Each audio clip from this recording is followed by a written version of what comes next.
Good evening there, everybody. What is happening? Hopefully, y'all are having a wonderful day today. So, of course, I thought that I would talk about a couple of boxing fights that ended up happening yesterday.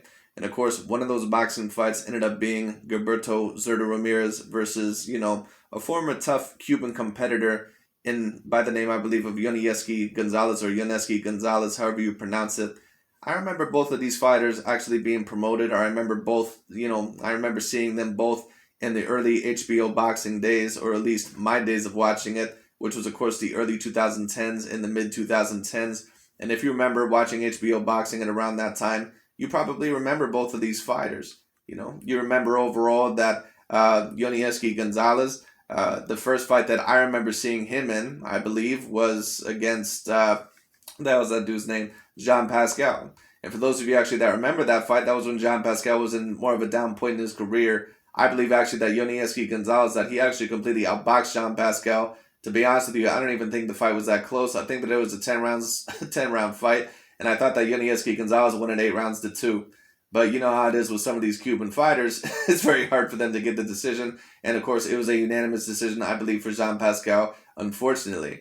But I remember Gilberto Ramirez. I remember him being highly promoted by HBO. I remember him being highly promoted by them as a future potential pound-for-pound star, I believe, or at least the future of the 168-pound division. And of course, a little bit later on, he moved up to 175. And I got to say, so far, at least from what I've seen from Zurdo Ramirez, I am somewhat decently impressed. He does look highly skilled. I think that he actually looks even more skilled than before. His power looks better. I think that his boxing ability looks better. This is a person that when I take a look at him boxing, and when I take a look overall at what he can do, he does seem to be a very valuable tool. He does seem overall to be someone that, and what I mean by that is someone that can be promoted highly or could be a future star. Who knows?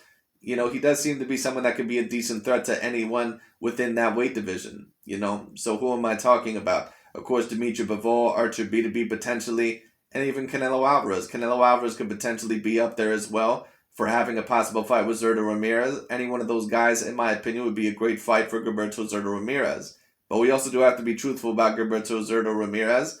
It is time for him to finally face one of those A-grade fighters. I think that he's extremely talented, but I can't necessarily tell how great you are until you finally get into the ring with one of those A-grade fighters. And it's no offense against Gilberto Ramirez, but it's almost getting to the point, if it's not already there, that you kind of have that resume of a Deontay Wilder, where Deontay Wilder at one point in time, he was 40-something and 0, or around there. And Deontay Wilder, sure, he was 40-something and 0, and he had those title defenses, but what did it really mean? I'm not saying all in all that Deontay was not a great fighter for his division, but at the end of the day, like I said, when we take a look at this 20 years from now, no one is going to take a look at Deontay Wilder's resume and say that, wow, him defending the title over Artur Spiltzka and Bermane Stavern and but Dominic Brazil, like none of those fighters are real A-grade fighters. Luis Ortiz, I think, was a decent fighter, but besides that, no one else really on there matters. Gilberto Ramirez, he's 43-0 now, and the only fighter that, in my opinion, really was worth a damn,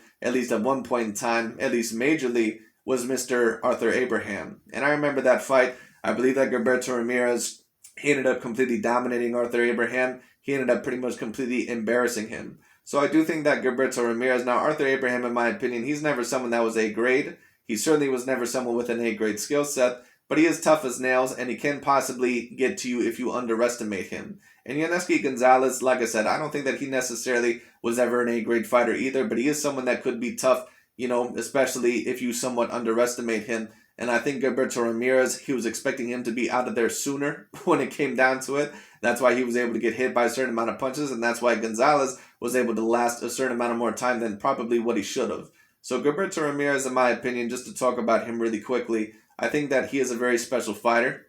I think that he's very talented. When I take a look at him, I think that he has decent power, he has decent hand speed, he has decent boxing ability. He doesn't have the worst head movement that I've ever seen, even though I do think it needs to improve a little bit. The main thing that I would say needs to improve with Gilberto Ramirez is his defense, because sometimes he is not great, and I've even seen this in sparring with Canelo Alvarez and a certain amount of other boxers. He does need to watch out for incoming counter punches. Sometimes he can be a little bit too offensive and not watch out for incoming counter punches, and I promise you, if you do that against some of the other bigger punchers that are in their prime right now, and let's be real, not kind of, has-beens like a Yaneski Gonzalez, he is going to potentially get in trouble. So he has to really, really watch out for that. He has to watch out for that against the top contenders, such as a possible Canelo Alvarez fight later on down the line, a Joe Smith Jr., especially in order to beat even a Dimitri Bivol. What fight would I like to see Gilberto Zurdo Ramirez in next? I would like to see him either against Joe Smith Jr.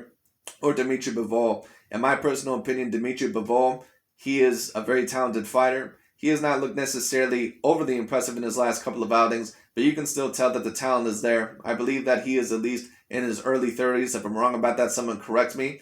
Hell, he may even be younger than that. I can't necessarily remember. But, Dimitri Bivol, I think, is a very talented fighter.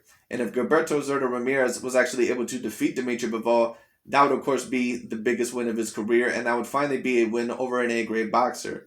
Dimitri Bivol is not anything to mess around with, like I said, and of course, neither is Ramirez. But Ramirez would have to be very, very careful. He would have to take it up another level or two, and he would have to be much more defensively responsible because Dimitri Bivol, I think, beats him possibly in power at his best. He certainly beats him in hand speed, in my opinion. He beats him in defense, and he beats him in foot speed. So he does have to be very, very careful against Dimitri Bivol. Dimitri Bivol, I do believe, has a very expansive and extensive amateur background, and he is a person that can very clearly box.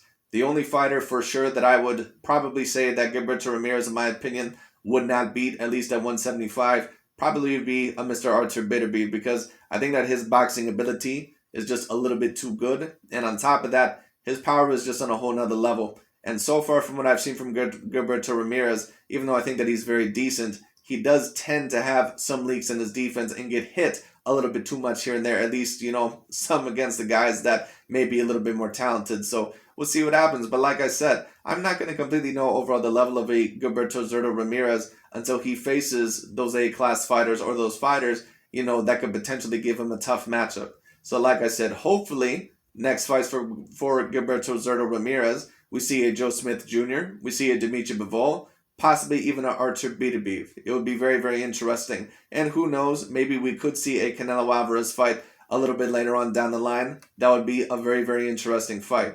In my opinion, where does Zurdo Ramirez rank in terms of the threats to Canelo Alvarez? What I'll say is this. I don't think that he's necessarily as big of a threat to Canelo Alvarez as an Artur Beterbiev would be. But I do think that I would probably rank him certainly above a Jamal Charlo or that of, say, probably a David Benavidez. David Benavidez has been a sparring partner, and Canelo has been a sparring partner of Gilberto Ramirez, I believe, in the past, and I think that he has high praises of both of them.